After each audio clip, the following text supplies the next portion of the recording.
they can just make recommendations, no? So dapat para i-combat ang inflation,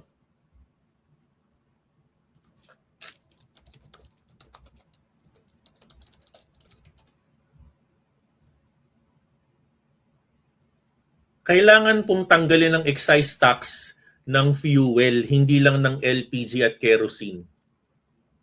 Yung pinirmahan po ng Pangulo, which is RA 12316, granting the Congress to the President on suspending reducing fuel excise tax, no? At yung EO 114, yan po ay para sa kerosene at sa LPG lamang. Mas makakatulong kung tatanggalin yung tax. May fiscal policy tayo na tinatawag.